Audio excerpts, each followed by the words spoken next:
Hello everyone, welcome back to this new class. साथियों, आप सभी का स्वागत है इस काफ़ी इंपॉर्टेंट क्लास में। आज की क्लास में हम लोग डिस्कस करने वाले हैं महत्वपूर्ण खनिज और उनके जो उत्पादन भंडारण है, इसको डिस्कस करेंगे। और बता दें, आर के लिए बहुत सारी स्पेशल चीज़ें हैं जो आप इस चैनल से जुड़ के अपनी तैयारी को और बेहतर कर सकते हैं।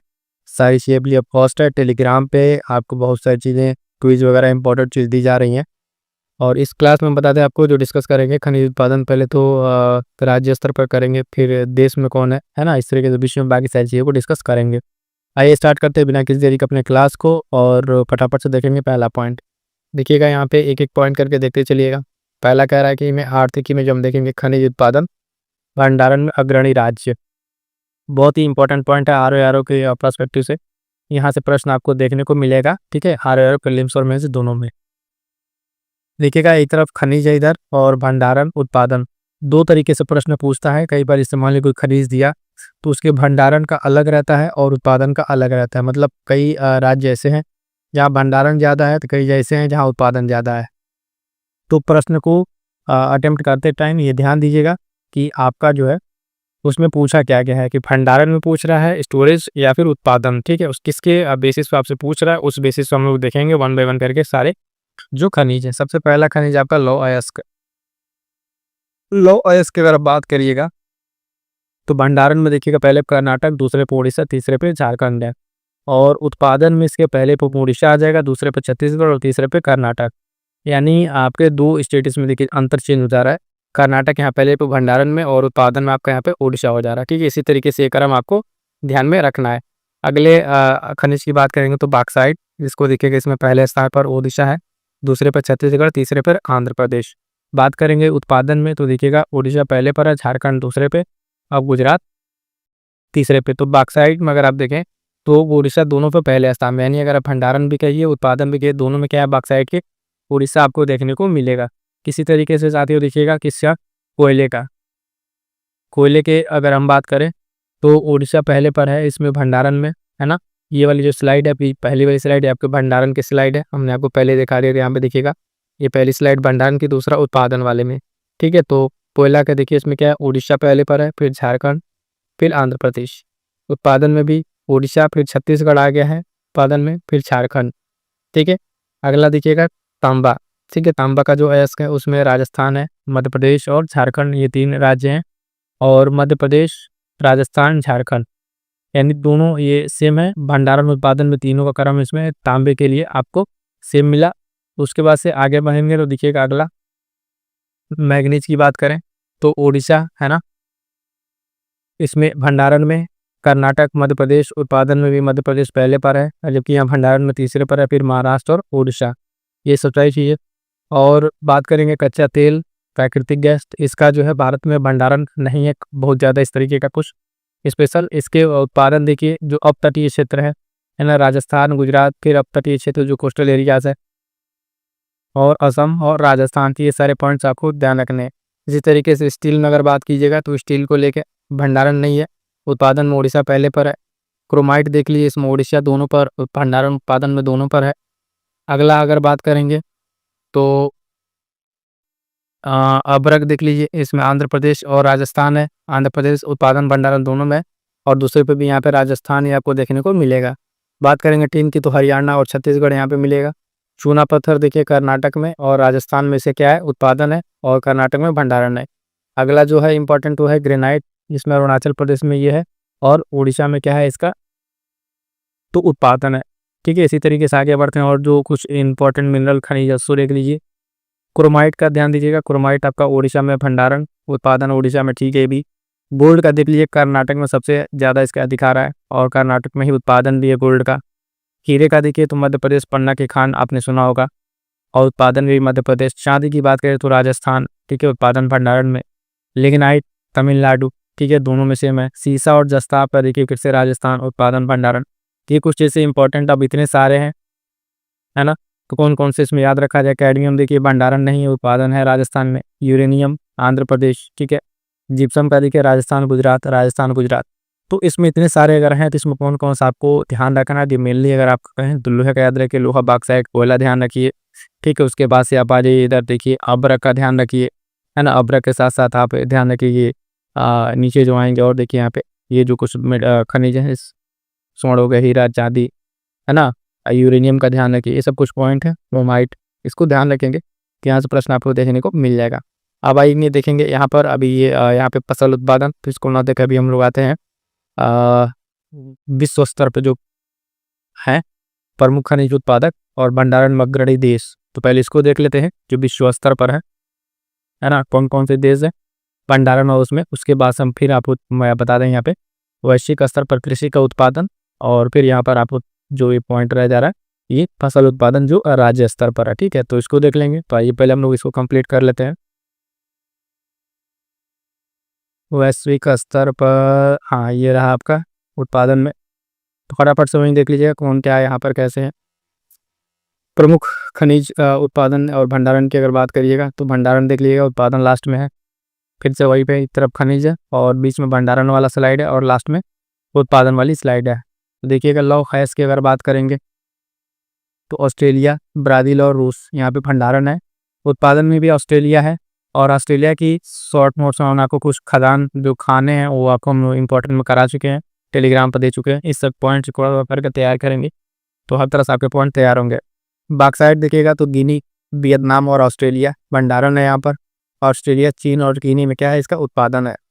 बात करेंगे साथियों अगर कोयले की तो देखिएगा कोयला अमेरिका, रूस और ऑस्ट्रेलिया यहाँ पे इसका भंडारण है। उत्पादन सबसे पहले पे चीन है, फिर दूसरे पे भारत है, तीसरे पर इंडोनेशिया है। आगे बढ़ेंगे देखेंगे अगला पॉइंट तांबे का अयस्क जो है, इसमें चिली, ऑस्ट्रेलिया और पेरू है 1, 2, 3 पे। और उत्पादन में भी चिली पहले पर है, दूसरे पर पेरू, तीसरे पर DRC है। ठीक है, मैग्नीज की बात करें तो अकेले अकेले दक्षिण अफ्रीका आपका उत्पादन और भंडारण दोनों में यहाँ पे अकेले हैं। कच्चा तेल की बात कीजिएगा तो वेनेजुएला, आप नाम सुनेंगे, सऊदी अरब, ईरान, ओपेक की जो कंट्रीज़ हैं वहाँ कच्चे तेल का भंडारण। उत्पादन में जबकि देखिएगा अमेरिका है, उसके बाद सऊदी अरब, तब जाके रूस का नंबर आता है। उसके बाद से बात करेंगे प्राकृतिक गैस की, तो रूस, ईरान और कतर, ये 3 देश जहाँ भंडारण है। फिर यहाँ पर भी उत्पादन पे भी अमेरिका है। देखिएगा कच्चा तेल, प्राकृतिक गैस है दूसरे के पास भंडारण, लेकिन उत्पादन में क्या है, अमेरिका आपको पहले पर यहाँ पर नजर आ जाएगा, दूसरे पर रूस है, तीसरे पर ईरान है। स्टील और एल्यूमिनियम की बात करेंगे तो इसके उत्पादन चीन और भारत है, भंडारण कोई स्पेसिफिक नहीं है। उसके बाद से बात करेंगे सोना की, सोना देख लिए, सोना, चांदी, हीरा, है ना, ये 3 फिर से मोस्ट इंपॉर्टेंट। पहले पर ऑस्ट्रेलिया, रूस और दक्षिण अफ्रीका। उत्पादन में यहाँ पे चीन आगे है, फिर रूस है, तब ऑस्ट्रेलिया है।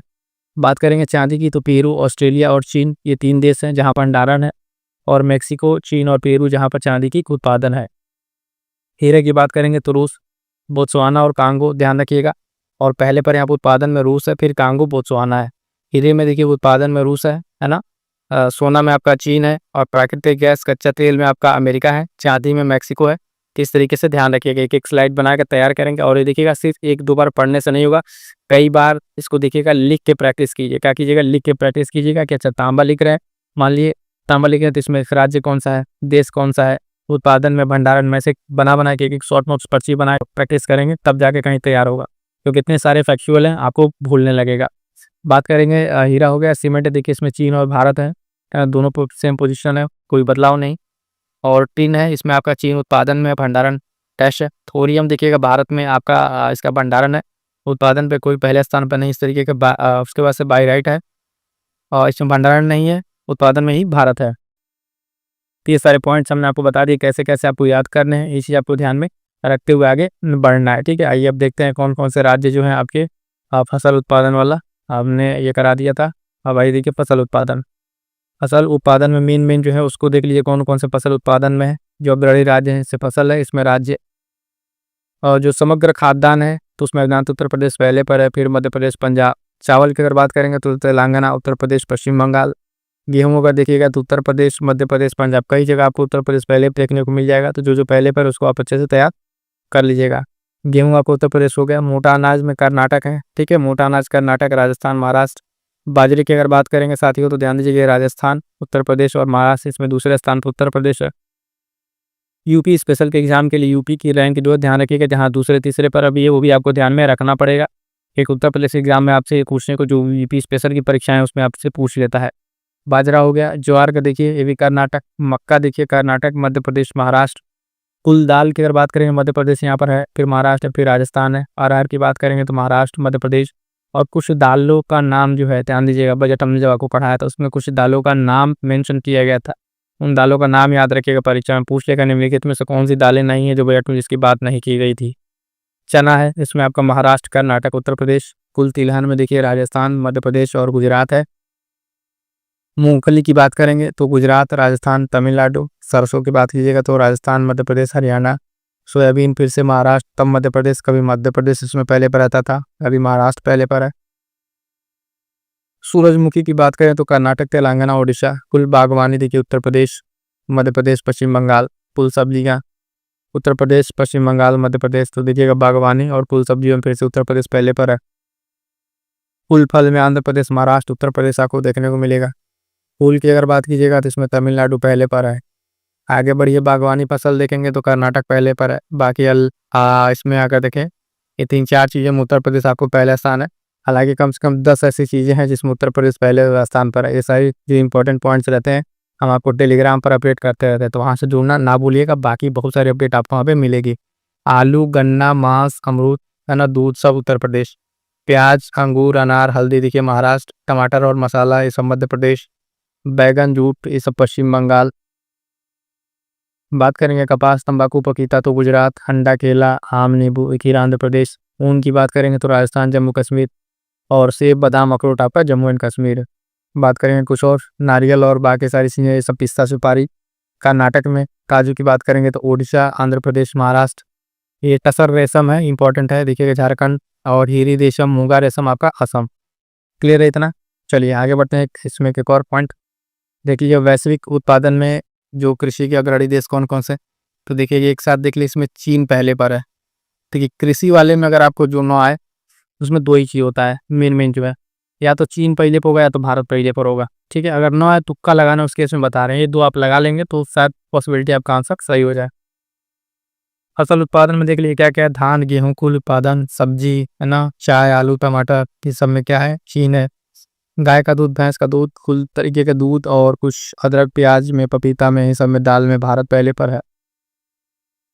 अगला पॉइंट देखिएगा, जौ में आपका रूस, ज्वार अमेरिका। और ये रेपसीड, सोयाबीन ध्यान रखिएगा एक अलग इंपॉर्टेंट रहेगा, ब्राजील वाला, है ना। सूरजमुखी भी यूक्रेन, ये तो और इम्पोर्टेंट है, सूरजमुखी यूक्रेन। उसके बाद से बात करेंगे रबड़, थाईलैंड देख लीजिएगा। गन्ना, ब्राज़ील। कॉफ़ी आपका ब्राज़ील, वियतनाम, इंडोनेशिया। गन्ने उत्पादन में भारत दूसरे पर रहेगा, तो ये भी ध्यान दीजिएगा, और कहीं भारत दूसरे पे तो था नहीं। रेपसीड में तीसरे स्थान पर है। ठीक है, तो ये कुछ जो इंपॉर्टेंट इसमें बता दें, देखिएगा ये सोयाबीन, सूरजमुखी, रबड़, है ना, गन्ना, कॉफ़ी एक साथ ऐसे याद कर लीजिए। बाकी ये पॉइंट याद कर लीजिएगा। इसमें कुछ ज़्यादा कोई टेक्निक आपको तैयार करना है, लिख के प्रैक्टिस करके इसमें आपको तैयार करना है। क्लियर यहाँ तक?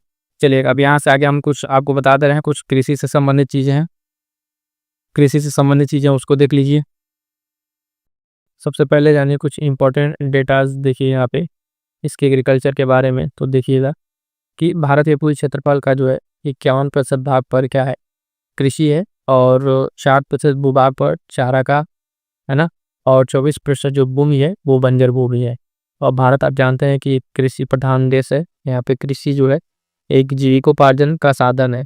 ठीक है, यानी भारत की जो मैक्सिमम आप देखें जीविकोपार्जन के लिए कृषि ही है, और कृषि का काफ़ी योगदान है। ये जो आप यहाँ पे कुछ पॉइंट देख रहे हैं, जो कृषि कितने पे चारागाह है, ये डेटा आप याद रखिएगा।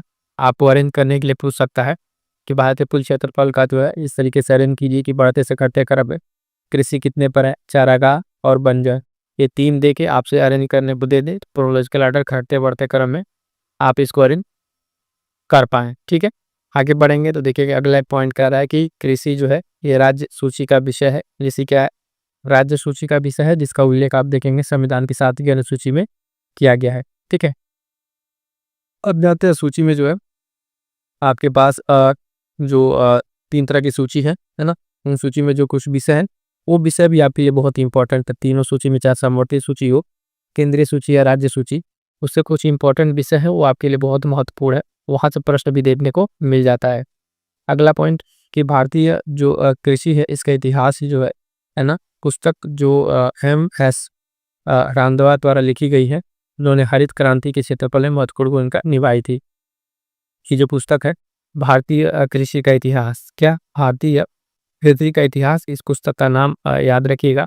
जो एम.एस. रांधवा के द्वारा लिखी गई ये पुस्तक है, जो भारतीय हरित क्रांति के चक्र में एक महत्वपूर्ण भूमिका निभाती है। तो ये बुक इम्पोर्टेंट रहेगी कृषि से संबंधित। अगला पॉइंट देखिएगा, कह रहा है कि भारत में प्रथम कृषि विश्वविद्यालय की स्थापना जो है 1960 में हुई थी। कब हुई थी? कि इम्पोर्टेंट पॉइंट है कि भारत में जो है प्रथम कृषि विश्वविद्यालय की स्थापना कब होती है? तो 1960 में होती है।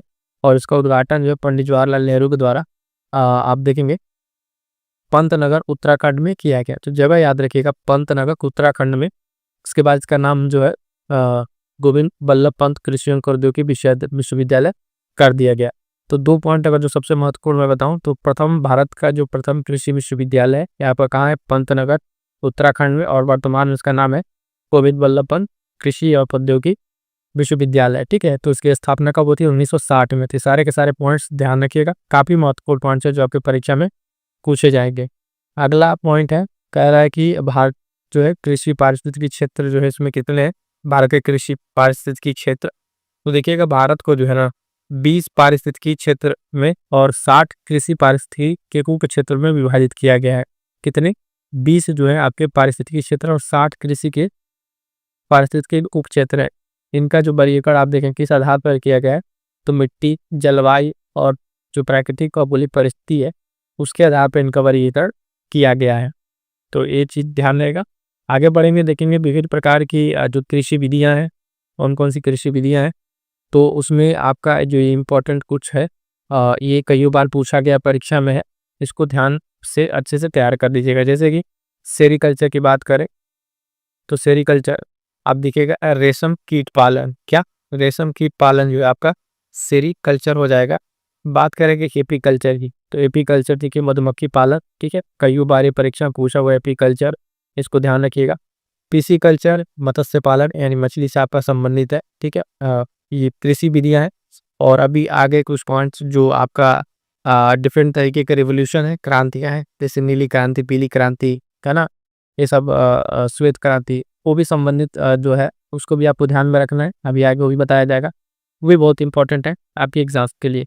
फ्लोरिंग कल्चर ध्यान दीजिएगा, इसे फूलों का उत्पादन के बारे में। और वर्मी कल्चर है ना, ये जो केचुआ पालन।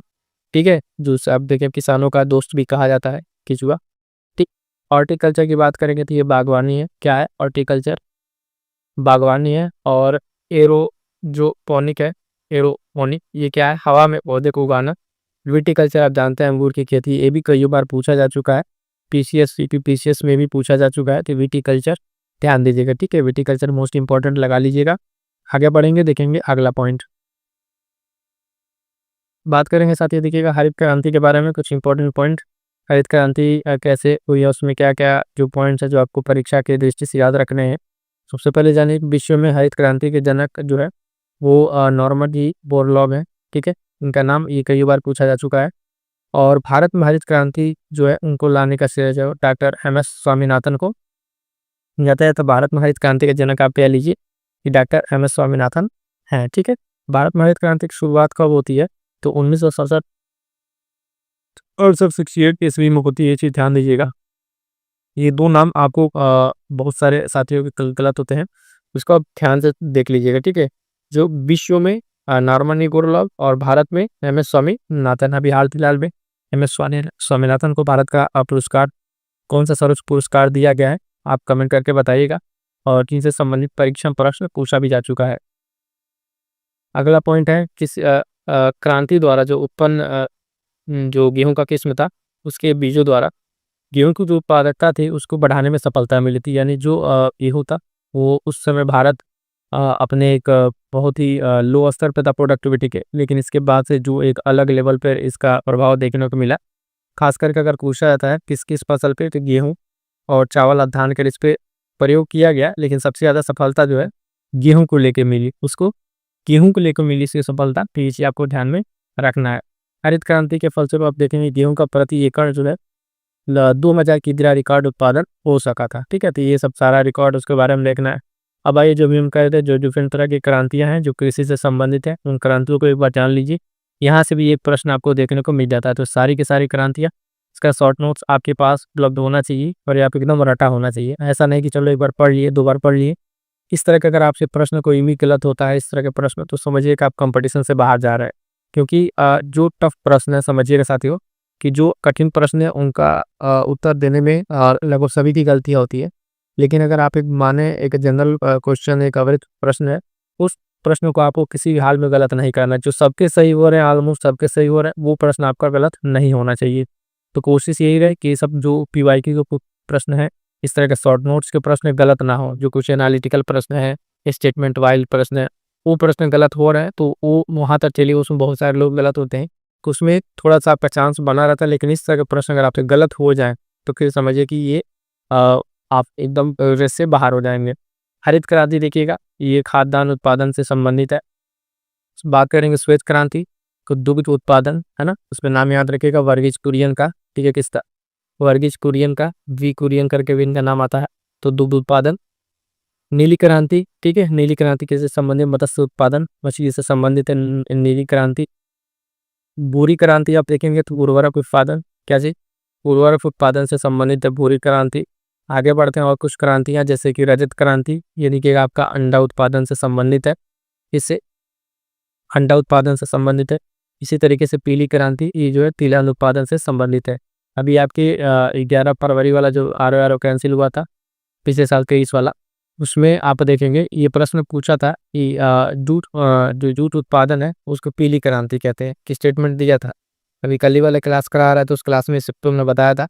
और हाँ, पीवाईक्यू का शॉर्ट नोट्स वाली क्लास है जो बहुत महत्वपूर्ण है। पीवाईक्यूज की जो शॉर्ट नोट्स वाली क्लास है, आप लोग उस क्लास को जरूर देख डालिएगा। और इस चैनल पर अगर आप विजिट करके देखिएगा तो प्लेलिस्ट बनी हुई है, इस पे हर एक क्लास आपको परीक्षा में प्रश्न देखे जाएगा, डायरेक्टली इनडायरेक्टली। इतना ध्यान रखिएगा, जो भी कंटेंट प्रोवाइड कराया जा रहा है, अलग अलग डिफरेंट टेस्ट सीरीज से भी सिलेक्टेड प्रश्न आपको यहाँ पे कराया जा रहा है, सिलेक्टेड प्रश्न कराया जा रहा है। तो इस चीज़ का ध्यान रखिएगा, यहाँ से आपका प्रश्न जो सीधे सीधे मिलेगा, चाहे करंट अफेयर हो, चाहे बाकी जो टेस्ट सीरीज कराया जा रहा है ना? तो पीवाईक्यू वाला जो मैं बता रहा हूँ वो सारे के सारे क्लास देख डालिएगा, और नोट्स के लिए टेलीग्राम चैनल जरूर ज्वाइन कर लीजिएगा। RO तक इतना आप कंप्लीट यहाँ पे मटेरियल करा दिया जाएगा, टेस्ट सीरीज हो या बाकी तरीके से, ये आपका प्रीलिम्स इस बार नहीं रुकेगा। आइए आगे देखते हैं, अगला पॉइंट क्या है। पीली क्रांति हो गया था, बात कर रहे थे लाल क्रांति भी, इसमें टमाटर मांस उत्पादन, ठीक है। और गुलाबी क्रांति क्या है? इसमें झींगा मछली उत्पादन की बात की जाती है, गुलाबी क्रांति। और एक इंपॉर्टेंट फिर से सुनहरी क्रांति, ये जो फल उत्पादन, ठीक है। सुनहरी क्रांति के अगर पूर्ण से आप इसको लोग इस लगा लेते हैं, लेकिन ये बोल्ड नहीं है, इसमें फल उत्पादन से संबंधित है। गोल्ड क्रांति देखिएगा आलू उत्पादन, काली क्रांति कच्चा तेल उत्पादन, और अमृत क्रांति जो है नदी जोड़ो परियोजना। कई बार देखिएगा भूरी क्रांति जो है, भूरी क्रांति कच्चा तेल से उसका लगा लिया जाता है, लेकिन ये चीज़ ध्यान दीजिए, भूरी क्रांति हमने आपको बताया कैसे, ये उर्वरक से संबंधित है, ठीक है। और कच्चा तेल वाला क्या है? काली क्रांति है। तो इसमें कन्फ्यूजन होता है कई लोगों को, तो ये चीज़ ध्यान दीजिएगा, इसको कच्चा तेल उत्पादन वाला यहाँ पे देखने को मिलेगा। आगे देखिए, अभी हमने आपको बता रहा था ये श्वेत क्रांति से संबंधित वर्गीज कुरियन का नाम।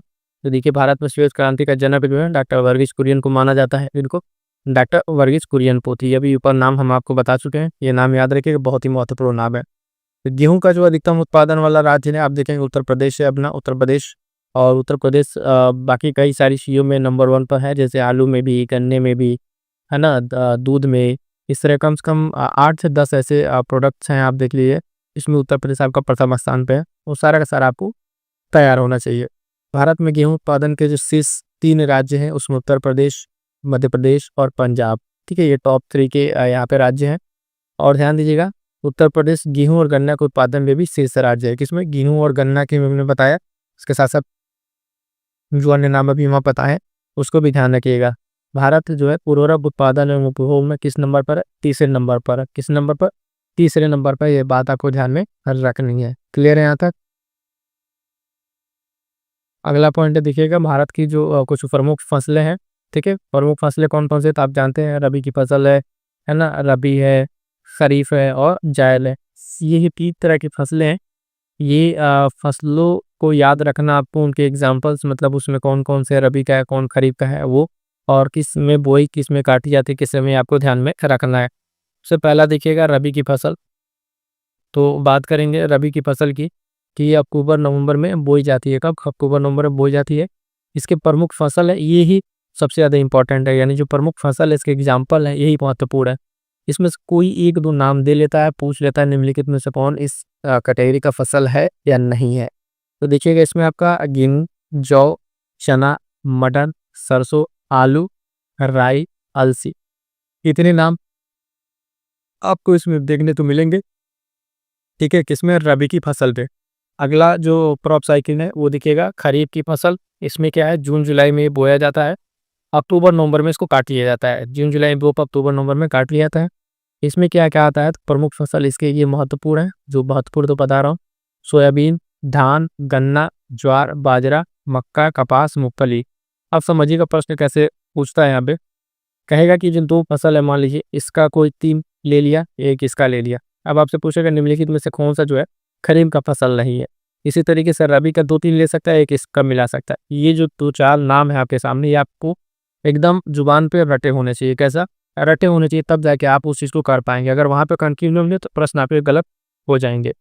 अगला है देखिएगा जायद फसल। जायद फसल क्या है, ये मई जून में बोई जाती है, इसमें जुलाई अगस्त में काटी जाती है। सो इस तरह गर्मी की जो फसलें हैं, आप देखिएगा वो वाली जो फसल है इसमें आपको देखने को मिलेंगे।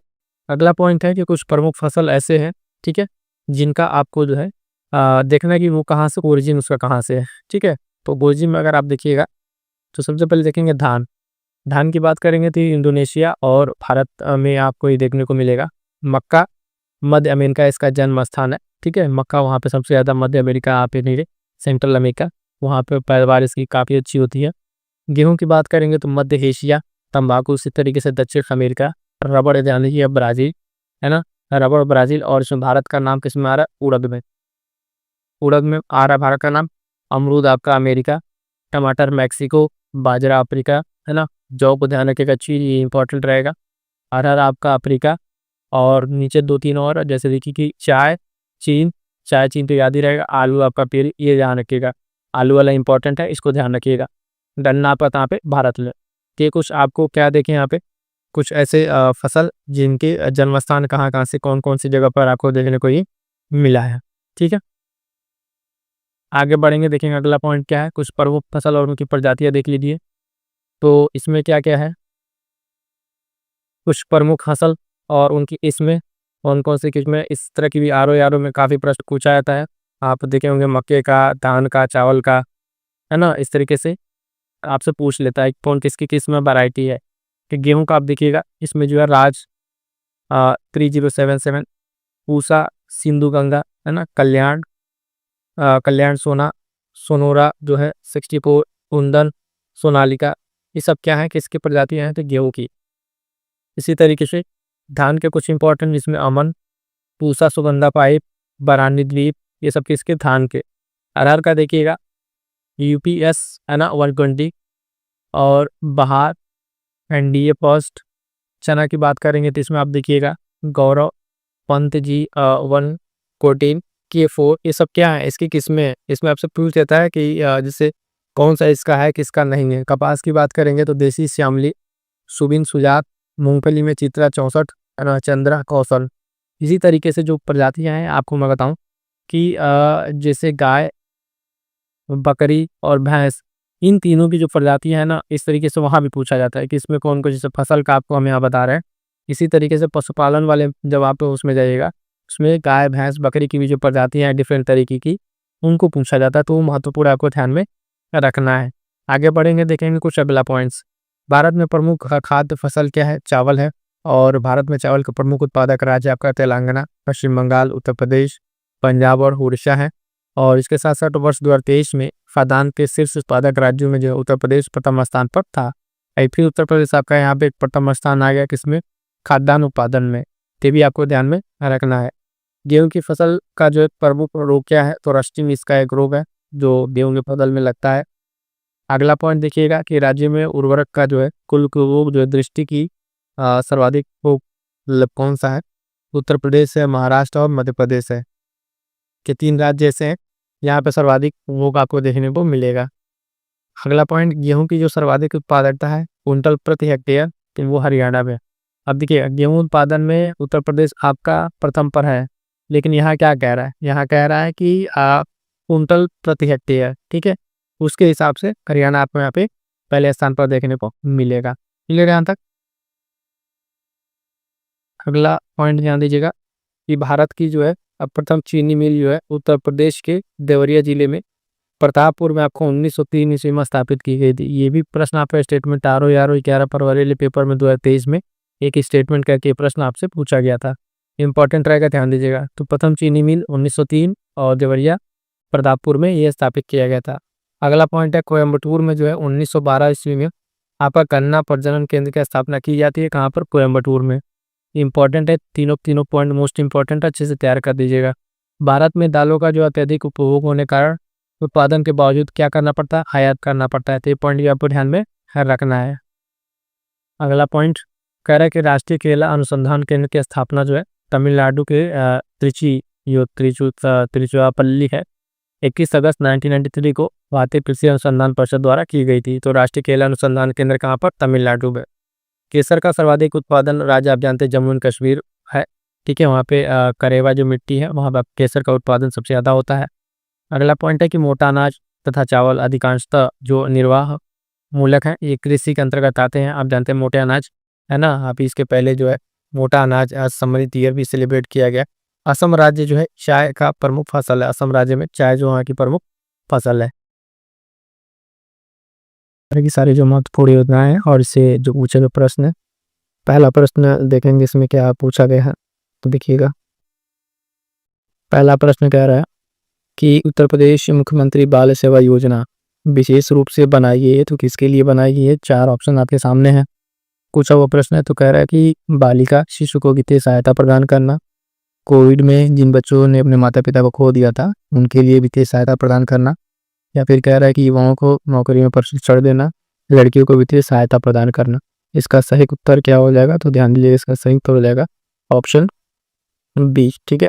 ये जो बाल सेवा योजना है उत्तर प्रदेश का ना, ये कोविड में जिन बच्चों ने अपने माता पिता खो दिया था उनकी वित्तीय सहायता के लिए योजना स्टार्ट की गई थी, ठीक है। और इसमें बात करेंगे तो उस टाइम जो है स्टार्ट हुआ था तो 4,000 रुपये जो है प्रतिमाह देने की बात इसमें की गई थी। और साथ ही साथ बच्चों की जो शिक्षा थी, उनके शादी का खर्च था, वो भी उठाने के लिए सरकार ने इसमें बात की थी। अगला प्रश्न देखिएगा, कह रहा है कि उत्तर प्रदेश की एक योजना निर्भया एक पहल किसके सशक्तिकरण के लिए है? तो ऑप्शन ए कह रहा है बालिका शिशु, महिलाएं, विकलांग जनसंख्या या नवजात शिशुओं के लिए। तो ये योजना जो है आप ध्यान दीजिएगा, है ना, ऑप्शन बी महिलाओं के लिए है, यानी निर्भया योजना से आपको समझ में आ गया होगा। ये जो स्टार्ट हुआ था, आप देखेंगे निर्भया एक पहल, ये मुख्यमंत्री के द्वारा स्टार्ट किया गया था 29 सितंबर 2021 को। और ये मिशन शक्ति का जो है एक चरण में स्टार्ट हुआ था, यानी मिशन शक्ति जो था उसके तीसरे चरण में इसको स्टार्ट किया गया था। और इसके साथ साथ महिलाओं पर जो है आर्थिक सशक्त करना भी इसका लक्ष्य रखा गया था। आगे बढ़ेंगे, देखेंगे प्रश्न संख्या 3। कह रहा है कि निम्नलिखित में उत्तर प्रदेश के किस शहर में स्फूर्ति जो scheme of fund for regeneration of traditional industrial है योजना के तहत एक कुंभकार क्लस्टर स्थापित किया जाएगा? तो अमेठी, बनारस, आगरा या कानपुर। इसका सही उत्तर हो जाएगा ऑप्शन बी बनारस, ठीक है।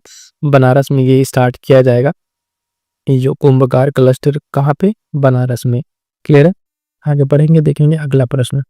अगला प्रश्न कह रहा है कि उत्तर प्रदेश में उद्यम स्थापित करने के लिए जो उद्यमी है उनको एक वेब आधारित ऑनलाइन सुविधा प्रोवाइड की गई है, वो किस नाम से है? तो कह रहा है कि निवेश मित्र, निवेश बंधु, है ना, इन्वेस्टमेंट जो उत्तर प्रदेश इन्वेस्ट करके, या निवेश उत्तर प्रदेश। तो ये जो ऑनलाइन पोर्टल को प्रोवाइड कराया गया है वो देखिएगा ऑप्शन ए निवेश मित्र के नाम से इसको प्रोवाइड कराया गया। ये एक ऑनलाइन सुविधा है, यहाँ से आप सारी चीज़ों की जानकारी प्राप्त कर सकते हैं जो बेसिकली क्या है, उद्यमी है उत्तर प्रदेश के। अगला प्रश्न कह रहा है निम्नलिखित में से कौन सी योजना जो है निम्न आय वर्ग में बालिका के जन्म के बाद वित्तीय सहायता प्रदान करती है? ठीक है, तो इस योजना का नाम देखिए, आइए देख के बताते हैं। यहाँ पर है 4 योजनाओं का नाम आपके सामने है। कह रहा है कि लाडली योजना, है ना, भाग्य लक्ष्मी योजना, और लाडली भाग्य लक्ष्मी योजना, या गर्ल चाइल्ड योजना। इसका सही उत्तर हो जाएगा वो होगा ऑप्शन डी भाग्य लक्ष्मी योजना, सही उत्तर हो जाएगा। इसमें देखिएगा जो स्टार्ट किया गया था इस योजना का जो है भाग्य लक्ष्मी योजना से बेटियों के लिए कुल आप दे देंगे 2 लाख रुपए की सहायता की बात की गई थी। और क्या इसमें किया गया था, जिससे पढ़ाई लिखाई और बाकी भविष्य की चीज़ों के लिए इसमें प्रोत्साहन देने की बात की गई थी। अगला प्रश्न देखिएगा, प्रश्न संख्या 6। कह रहा है कि उत्तर प्रदेश में प्राथमिक शिक्षा के लिए स्कूल चलो अभियान का प्रारंभ किया गया था? इंपॉर्टेंट है, कई बार ये पूछा जा चुका है। ऑप्शन है 1999, 2000, 2001 या 2002। तो इसका जो सही उत्तर हो जाएगा वो होगा ऑप्शन बी, सन 2000 में। उत्तर प्रदेश में जो प्राथमिक शिक्षा है उसके लिए आप देखेंगे स्कूल चलो अभियान सन 2000 में स्टार्ट किया गया था। और इसमें जो है उसके बारे में थोड़ी जानकारी जानिए कि 2000 में स्टार्ट किया गया। 6 से 11 वर्ष के जो बच्चे हैं उनको जो है 11 से 14 वर्ष के सभी बच्चों के साथ साथ प्रारंभिक शिक्षा के लिए स्कूल चलो अभियान का शुरुआत किया गया था। अगला प्रश्न है कि भारत के किस राज्य ने एमओयू साइन किया था? करंट रिसेंटली, मतलब उस टाइम पे करंट अफेयर था। इसमें औद्योगिक व्यापार समूह के लिए जो एमएसएमई क्षेत्र के लिए था, एमएसएमई क्षेत्र के मजदूरों के लिए था। तो ये कौन सा स्टेट था? तो बिहार, केरल, छत्तीसगढ़ या उत्तर प्रदेश। तो ये कौन सा होगा? उत्तर प्रदेश। यहाँ पर सही आंसर होगा ऑप्शन डी। ये जो एमएसएमई के साथ हस्ताक्षर किया था, तो इसमें बेसिकली इसके साथ कोलैब करके उसमें जो प्रवासी मजदूर हैं उनको रोजगार उपलब्ध कराने की बात की गई थी। अगला प्रश्न देखिएगा, प्रश्न संख्या 8। उत्तर प्रदेश में प्रेरणा ऐप का उद्देश्य है? उत्तर प्रदेश में प्रेरणा ऐप का उद्देश्य है दिव्यांग बच्चे की शिक्षा के लिए, बालिका शिक्षा वृद्धि, ऑनलाइन विद्यार्थी उपस्थिति है उनके लिए, या ऑनलाइन अध्यापक की जो उपस्थिति है उसके लिए। तो इसका सही उत्तर क्या हो जाएगा? प्रेरणा ऐप जो है ये आप देखेंगे ऑनलाइन अध्यापक की उपस्थिति के लिए इसमें स्टार्ट किया गया था, यानी जो अध्यापकों की अटेंडेंस के लिए और बाकी चीज़ की डेटाबेस को कलेक्ट करने के लिए स्टार्ट किया गया था। अगला प्रश्न देखेंगे, प्रश्न संख्या 9। उत्तर प्रदेश में मध्याह्न जो भोजन योजना को कब प्रमोचित किया गया था? 1985, 1990, 1995 या 1997। तो ध्यान दीजिएगा इसको, जो उत्तर प्रदेश में 1995 में ऑप्शन सी सही उत्तर हो जाएगा।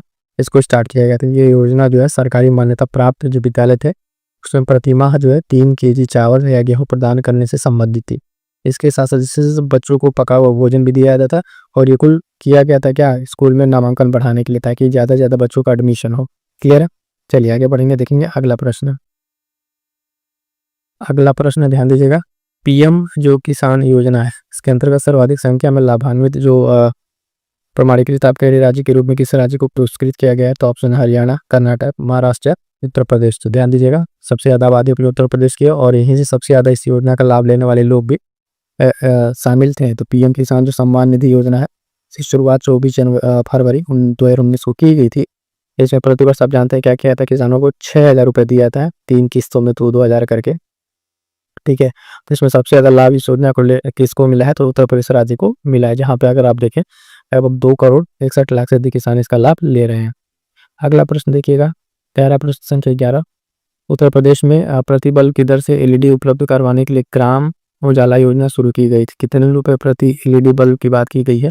तो 5, 2, 1 या 10। यहाँ पे देखेंगे 10 रुपये, ऑप्शन डी सही उत्तर हो जाएगा। इसमें जो उत्तर प्रदेश में 10 रुपये प्रति बल्ब की दर से एलईडी बल्ब को उपलब्ध कराने के लिए ग्राम उजाला योजना शुरुआत की गई थी। यहीं से आपके देखेंगे प्रश्न जो घूम फिर के बनेंगे, इसी में से प्रश्न बनेंगे। तो ये सारे इंपॉर्टेंट है, आपको अच्छे से तैयार कर लेना है। उत्तर प्रदेश की विशेष केंद्रीय सेवा योजना नवाचार योजना का एक और नाम क्या है?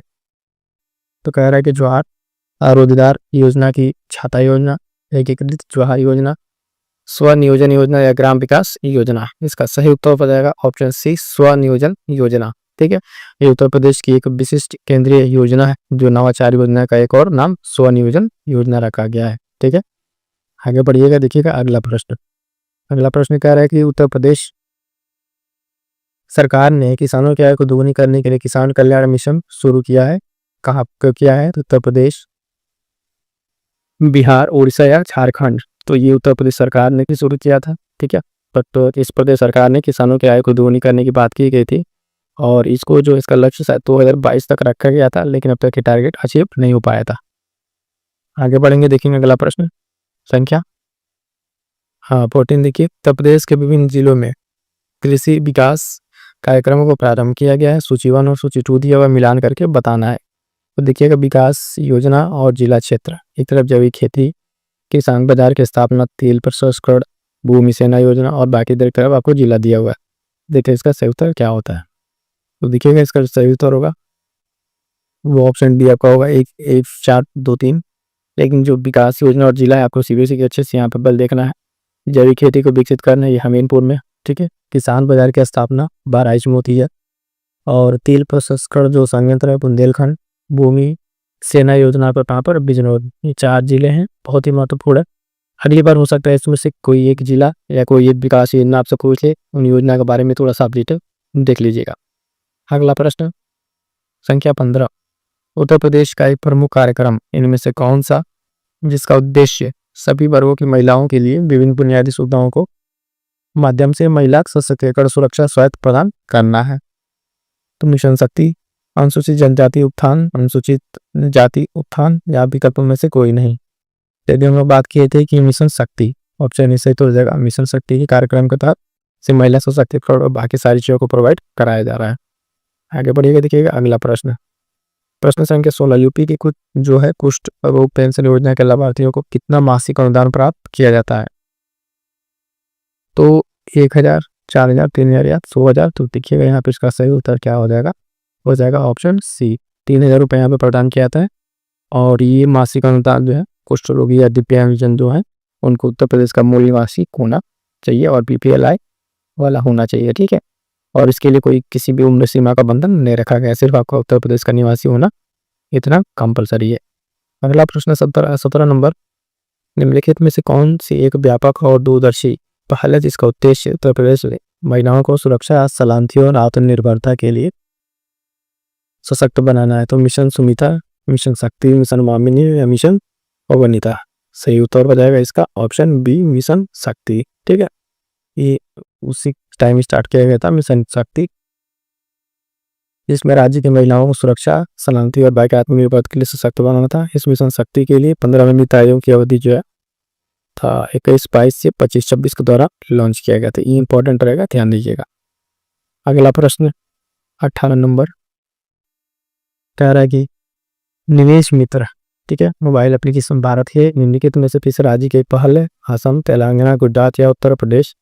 के ध्यान दीजिएगा ये है उत्तर प्रदेश, इसका सही तो मिलेगा। निवेश मित्र मोबाइल एप्लीकेशन ये उत्तर प्रदेश के द्वारा पहल की गई, जो MSME के लिए एक संपूर्ण पैकेज समाधान के रूप में दिखाया गया है, ठीक है। अगला प्रश्न देखिएगा, इंपॉर्टेंट है, RAR 23 वाला पूछा गया। नंदिनी कृषक समृद्धि योजना से संबंधित 2 कथन दिया था। पहला कहा था इस योजना में केवल साहिवाल, गिर, है ना, थारपारकर और गंगा तीरी प्रजाति की पहाड़ी गाय सम्मिलित थी। दूसरा कह रहा लाभार्थी पास कम से कम गोपालन के लिए 1 वर्ष का अनुभव होना चाहिए। कह रहा कौन सा इसमें सही है? तो 9 तो 1, 9 तो 2, 4 ऑप्शन है आपका, 1 और 2 दोनों सही उत्तर। इसका क्या हो जाएगा? केवल ऑप्शन सी, यानी ऑप्शन ए केवल यह सही उत्तर है। सेकंड वाला गलत है, पहला सही है। इस योजना में जो ये केवल गाय हैं यही सम्मिलित है, लेकिन लाभार्थी के पास अगर आप देखें कम से कम कितने 1 वर्ष नहीं 3 वर्ष का अनुभव होना अनिवार्य है, ठीक है। कितना? 3 वर्ष का अनुभव होना इसमें अनिवार्य किया गया था। चलिए आगे बढ़ेंगे, देखेंगे अगला प्रश्न। अगला प्रश्न कह रहा है निम्नलिखित में से कौन सी योजना उत्तर प्रदेश में संबंधित है? तो अनूठी उपहार योजना, मातृशक्ति दमिता योजना, कौशल्या मातृत्व योजना या स्त्री निधि योजना? इसका सही उत्तर क्या हो जाएगा? कह रहा है कि 2, 3, 4, 2 और 3, केवल 2 और केवल 1। जिसका जो है ऑप्शन सी केवल जो है 1, यानी अनूठी उपहार योजना जो है वो सिर्फ उत्तर प्रदेश से संबंधित है। बाकी अन्य योजनाएं जो है वो आप देखेंगे उत्तर प्रदेश से संबंधित हैं अलग अलग। कौशल्या मातृत्व योजना आप देखेंगे छत्तीसगढ़ का, इसी तरीके से बाकी अलग अलग राज्य का ये दिया हुआ है। अगला प्रश्न, गोकुल ग्राम योजना का संबंध किससे है? तो उत्तर प्रदेश, आंध्र प्रदेश, गुजरात या राजस्थान से? ध्यान दीजिएगा इसका संबंध जो है आंध्र प्रदेश से है, उत्तर प्रदेश से। ये ऑप्शन सही उत्तर हो जाएगा। क्लियर है यहाँ थे? चलिए आगे बढ़ेंगे, देखेंगे अगला प्रश्न। अगला प्रश्न 22 नंबर, उत्तर प्रदेश सरकार द्वारा प्रारंभ की गई कन्या विद्याधर योजना उन लड़कियों के लिए जिन्होंने उत्तीर्ण किया था कौन सा class? Class 5th, class 10th, class 8th या क्लास 12th? किसका संबंध अगर आप देखें तो ये हो जाएगा ऑप्शन डी, क्लास 12 की क्लास लिए बच्चियाँ थी उनके लिए इसको स्टार्ट किया गया था और ये वर्ष 2012 में स्टार्ट किया गया था। इसमें आर्थिक रूप से आप देखें 30,000 रुपये की मदद इसमें दी जाती थी, ठीक है। अगला प्रश्न देखिएगा, प्रश्न संख्या 23, उत्तर प्रदेश में जो उत्तर प्रदेश कृषि विविधीकरण परियोजना है यूपी टाप्स की, ये किसके द्वारा की गई थी? तो उत्तर प्रदेश सरकार, केंद्र सरकार, विश्व बैंक के द्वारा उत्तर में से कोई देंगे। तो इसका सही उत्तर क्या था? बी और सी सही उत्तर थे, यानी केंद्र सरकार और विश्व बैंक के द्वारा इसको किया गया था। और ये योजना भी थी आप देखने 2007 में राज्य सरकार द्वारा प्रारंभ किया गया था और इसको जो है 1998 में विश्व बैंक की सहायता से प्रारंभ किया गया था, जो 2024 तक चला है। आगे बढ़ेंगे, देखेंगे अगला प्रश्न संख्या 24 है। उत्तर प्रदेश स्वामी विवेकानंद ऐतिहासिक पर्यटन यात्रा जो है योजना 2021 उत्तर प्रदेश सरकार द्वारा धार्मिक यात्रा लेकिन व्यक्तियों के 11 के बुजुर्गों के लिए, महिलाओं के लिए, विधवाओं के लिए, मजदूरों के लिए। ये ध्यान दीजिएगा, ये जो योजना स्टार्ट की गई थी ये मजदूरों के लिए स्टार्ट की गई थी। किसके लिए? मजदूरों के लिए। इसमें जो है सरकार डिफरेंट तरीके से करके इनको अलग अलग जो मंदिर है उस मंदिर के धार्मिक स्थल पर जाने के लिए इनका प्रबंध करेगी। अगला इंपॉर्टेंट देखिएगा 25 नंबर, कह रहा है कि संगम योजना। ठीक है, संगम योजना का मुख्य उद्देश्य क्या है? तो विकलांगों का कल्याण करना, नदियों को परस्पर जोड़ना, नदियों को प्रदूषण मुक्त करना, राष्ट्रीय एकता को बढ़ावा देना। तो इसका जो सही उत्तर हो जाएगा ऑप्शन विकलांग कल्याण की जो है वृद्धि करना। किसका उद्देश्य? संगम योजना का। इसके बारे में थोड़ा सा इंफॉर्मेशन देखिए क्या क्या। ये योजना 15 अगस्त 1996 को प्रारंभ की गई थी और इसमें जो आर्थिक गतिविधि के लिए जो सहायता के लिए दिया जाता है वो लगभग 15,000 रुपये का क्या है सहायता प्रदान किया जाता है। अगला प्रश्न 26 नंबर, वुमेन पावर लाइन जो 10 नंबर योजना है प्रारंभ की गई थी। कब प्रारंभ की गई थी? 2012, ठीक है, 13 या 14 डेट दिया हुआ है, 15, 12, 16 है ना, अलग अलग। सही उत्तर हो जाएगा 15/11/2012 वो ये स्टार्ट किया गया था। कब? 10/90 वुमेन पावर योजना। क्लियर है तक? अगला क्वेश्चन है 27 नंबर, उत्तर प्रदेश में राज्य पोषण मिशन संबंधित है विकलांग कल्याण से, शहरी विकास से, कुपोषण से या कौशल विकास से। इसका सही उत्तर क्या हो जाएगा? ऑप्शन सी, ये कुपोषण से संबंधित है। जो आप देखेंगे राज्य पोषण मिशन है और इसका लक्ष्य क्या था कि जो अति कुपोषित बच्चे हैं राज्य में उनको उसकी से बाहर निकालना। अगला प्रश्न संख्या 28, गोमती जो कार्य योजना है, गोमती कार्य योजना निम्नलिखित में से किसके अंतर्गत जनपद में प्रदूषण का न्यूनीकरण कार्य पर समुचित बल नहीं दिया गया है? तो जौनपुर, लखनऊ, सीतापुर या सुल्तानपुर। ऑप्शन सी सही उत्तर हो जाएगा सीतापुर। उस टाइम पे जो है सीवेज मुक्ति के लिए गोमती नदी का कार्य प्रारंभ किया गया था और ये 1993 में स्टार्ट किया गया था। तो इसमें सीतापुर पे सबसे कम खर्च किया गया था, कम काम किया गया था। अगला प्रश्न संख्या 29 नंबर, कह रहा है कि आत्मनिर्भर लिपि रोजगार जो अभियान है कब प्रारंभ किया गया? सिर्फ जनवरी 2020 है ना, 25 जून 2020, सब 2020 ये डेट आपको यानी इसमें सेट पूछा था और यूपीएससी एपीएफओ जो है पेपर में पूछा हुआ है। ध्यान दीजिएगा, इसका सही उत्तर 26 जून 2020 आत्मनिर्भर लिपि रोजगार अभियान आपका 26 जून 2020। अगला प्रश्न है प्रश्न संख्या 30, तो देखिएगा सादा सहायक समावेश विकास पर लेता मुख्य जो लक्ष्य निर्धारित हुआ है नीचे दिए गए कोड से बताना है।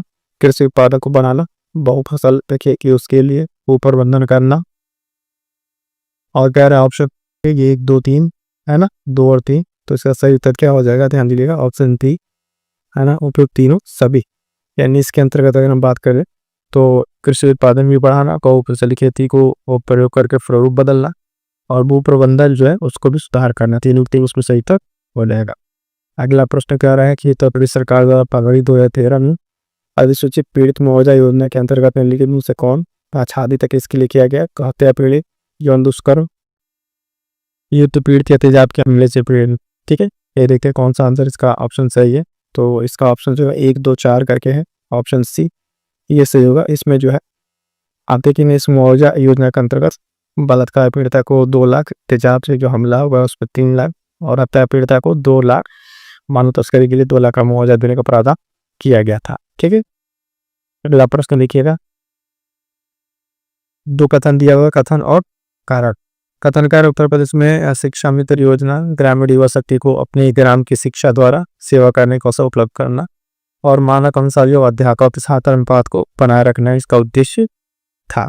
तो कथन कार्य की अगर हम बात करेंगे तो इसमें कथन भी सही है और कारण भी, और ये क्या कर रहा है उसकी सही व्याख्या कर रहा है। तो इस हिसाब से ये इसका सही उत्तर हो जाएगा। यानी आप कथन कार्य अगर मिला के देखेंगे तो तुम दूसरे क्या करना है, सेटिस्फाइड करना। अगला प्रश्न देखेंगे, प्रश्न क्या था 30, क्या उत्तर प्रदेश में किसान भाई योजना लागू की गई थी? उत्तर प्रदेश में किसान भाई योजना लागू की गई थी 70 में, 75 में, 90 में या 92 में? तो ध्यान दीजिए ये लागू की गई थी कब? 1992 में। बहुत इंपॉर्टेंट है ना, कई बार पूछा गया पीपू से अपने इंग्लिश में पूछा गया है। तो इसका सही उत्तर क्या हो जाएगा? ऑप्शन डी सही उत्तर हो जाएगा। प्रश्न संख्या 34 लिखिए क्या कह रहा है। इसमें कह रहा है विश्व बैंक द्वारा अभी तपोषित जो सॉलिड लैंड रिक्लेमेशन है प्रोजेक्ट से के किस जनपद को चिन्हित किया गया जो परियोजना के लिए चयनित नहीं लाए? प्रयागराज, अलीगढ़, सीतापुर या रायबरेली? इसमें कौन सा नहीं चिन्हित है? सीतापुर से चिन्हित नहीं, ऑप्शन सी सही उत्तर हो जाएगा। अगला प्रश्न ध्यान दीजिएगा, उत्तर प्रदेश जो उद्योग बंधु योजना है उसका उद्देश्य क्या है? 4 ऑप्शन आपके पास है। कह रहा है कि उत्तर प्रदेश में जो उत्पादित वस्तु हैं उनके निर्यात को प्रोत्साहित करना, या फिर जो इंडस्ट्रियल इकाई हैं उनको स्थापना को सुनिश्चित करना, औद्योगिक जो श्रमिक हैं उनको तकनीकी प्रशिक्षण प्रदान करना, या व्यवसायिक प्रशासन में प्रशिक्षण प्रदान करना। सही उत्तर हो जाएगा ऑप्शन बी, जो इंडस्ट्रियल इकाई में औद्योगिक इकाई में उनके समय से उनकी स्थापना सुनिश्चित करने के लिए ये चीज क्या है, इसका उद्देश्य है उद्योग बंधु योजना का। अगला छोटा सा प्रश्न ध्यान दीजिएगा, उत्तर प्रदेश में किसान मित्र योजना का आरंभ कब हुआ? ऑप्शन बी सही उत्तर हो जाएगा 18 जून 2001 को। कब? 18 जून 2001 को इसको स्टार्ट किया गया था। अगला प्रश्न है, लखनऊ योजना संबंधित है इस किसके विकास से? स्वास्थ्य, आवास, विद्युत शक्ति या सड़क? तो ये जो संबंधित है ये ऑप्शन डी सड़क से संबंधित है। ठीक है। अगला प्रश्न देखिए, 29 दिसंबर रिलायंस लिमिटेड में से किस एक में गैस आधारित ऊर्जा उत्पादन परियोजना लगाने जा रही है? तो गुजरात, उत्तर प्रदेश है ना, उड़ीसा, राजस्थान। तो ऑप्शन डी उत्तर प्रदेश में लगाया जा रहा था, और एक गाजियाबाद के दादरी नामक स्थान पर इसको लगाया जा रहा था ऊर्जा उत्पाद। अगला प्रश्न ध्यान दीजिएगा, ज्ञानदीप शिक्षा योजना उत्तर प्रदेश में प्रारंभ की गई थी कब? 30 सितंबर 2002 में इसको स्टार्ट किया गया था, इसको ध्यान में रखिएगा। अगला प्रश्न है 40 नंबर, कल्प योजना संबंधित है क्या? कल्प योजना संबंधित है किससे? तो ये प्राथमिक शिक्षा से संबंधित है, ये इसका सही उत्तर हो जाएगा। अगला प्रश्न देखेंगे 40 नंबर। अगला प्रश्न कह रहा है कि उत्तर प्रदेश में मिड डे मील योजना, ठीक है, शॉर्ट नोट्स में बताया जा चुका है, मिड डे मील 1995, ठीक है, 1995 में इसको स्टार्ट किया गया था, और ये वही बच्चों को जो स्कूल में खाना प्रोवाइड करने वाली योजना थी। अगला प्रश्न, उत्तर प्रदेश में प्रारंभिक शिक्षा के लिए स्कूल चलो अभियान कब शुरू किया गया था? तभी इसको बताया हमने कब, सन 2000 में इसको स्टार्ट किया गया था स्कूल चलो अभियान। अगला प्रश्न ध्यान दीजिएगा 43 नंबर, उत्तर प्रदेश में विकास केंद्र स्थापित जो परियोजना उसका शुभारंभ कब किया गया है? तो ध्यान दीजिएगा अक्टूबर 2001 में। कब? अक्टूबर 2001 में इसको स्टार्ट किया गया है। अगला प्रश्न, उत्तर प्रदेश में विकास केंद्र जो परियोजना है ये हो गया है, ठीक है। 44 नंबर, तो ऑपरेशन ग्रीन परियोजना उसका उत्तर प्रदेश में शुभारंभ कब किया गया है? ध्यान दीजिएगा सन 2001 में किया गया। कब? 2001 में किया गया, सी सही उत्तर हो जाएगा। अगला प्रश्न, उत्तर प्रदेश में क्रियान्वित किया जा रही जो योजना है उनमें से कौन केंद्रीय सरकार की योजना नहीं है? तो गंगा एक्सप्रेस वे, महात्मा गांधी जो मनरेगा वाला है, ग्रामीण स्वास्थ्य मिशन जवाहरलाल नेहरू, या सारीकर्ड जो नवीनीकरण मिशन है। तो इसमें गंगा एक्सप्रेस वे ये सेंट्रल गवर्नमेंट की नहीं है, ये उत्तर प्रदेश सरकार की। किसकी? उत्तर प्रदेश सरकार की योजना। बाकी 3 जो है सेंट्रल गवर्नमेंट की योजना है। अगला प्रश्न देखिएगा, स्वावलंबन योजना निम्नलिखित में से किस उद्देश्य की पूर्ति करता है? तो ये जो है महिलाओं को प्रशिक्षण और कौशल प्रदान करता है, ऑप्शन डी सही उत्तर हो जाएगा। ठीक है, आगे बढ़ेंगे, देखेंगे अगला प्रश्न। अगला प्रश्न याद रखिएगा 47 नंबर, उत्तर प्रदेश के कितने जिलों में पहली मुख्यमंत्री महामाया मोबाइल अस्पताल योजना प्रारंभ की गई थी? तो इसका सही उत्तर हो जाएगा ऑप्शन बी 15। ठीक है, 15 जिलों में सर्वप्रथम ये मुख्यमंत्री महामाया योजना स्टार्ट की गई थी। अगला ध्यान दीजिएगा, तालीम उत्तर प्रदेश की एक योजना है। ठीक है, तालीम उत्तर प्रदेश की योजना से संबंधित कौन सा विकल्प सही है? तो इससे संबंधित पहला विकल्प जो दूरदर्शन ग्रामीण क्षेत्र शिक्षा प्रसार के लिए, और चौथा सही विद्यार्थियों के लिए प्रारंभिक स्तर को उर्दू भाषा से परिचय। 1 और 4 इसका सही है, तो कौन से इसका सही उत्तर हो जाएगा? ऑप्शन डी सही उत्तर हो जाएगा। ठीक है, अगला प्रश्न देखिएगा 49 नंबर, गैसो हॉल की पायलट परियोजना उत्तर प्रदेश में आरंभ की गई है, कब की गई है? तो ये आरंभ की कहाँ पर? ऑप्शन ए आंवला में। ठीक है, ये जो बरेली जिला में पड़ेगा, कहाँ पे? बरेली जिला पड़ेगा, वहाँ पे इसको स्टार्ट किया गया है। अगला प्रश्न 50 नंबर, 50 नंबर प्रश्न क्या कहा है? उत्तर प्रदेश के वित्तीय निगम से संबंधित कौन सा कथन सत्य है? तो ये करे लघु मध्यम मत्स्य उद्योग वित्तीय सहायता प्रदान करता है, एक बात सही है। लघु तथा मध्यम क्षेत्र की जो सेवा इकाई है उनको वित्तीय सहायता प्रदान करता है, ये भी सही है। ठीक है, तो इसका सही उत्तर क्या हो जाएगा? ऑप्शन सी 1 और 2 दोनों सही है। क्लियर है यहाँ तक? तो ये साथियों, ये थे आज के 50 इंपॉर्टेंट क्वेश्चन जो योजनाओं से संबंधित है। समय थोड़ा कम होने का कारण इसको थोड़ा देर दिल्ली में कराए हैं, है ना। बाकी क्लास फिर आपको स्लिप कर दी जाएगी, थोड़ा सा समय कमी की वजह से बाकी क्लास आप देख लीजिएगा, जो उसका शॉर्ट नोट्स है आप बना लीजिएगा, नहीं तो फिर हम शॉर्ट नोट्स भी बना के आपको टेलीग्राम पर प्रोवाइड करा देंगे। ठीक है, मिलेंगे किस नेक्स्ट क्लास में, तब तक के लिए थैंक यू सो मच।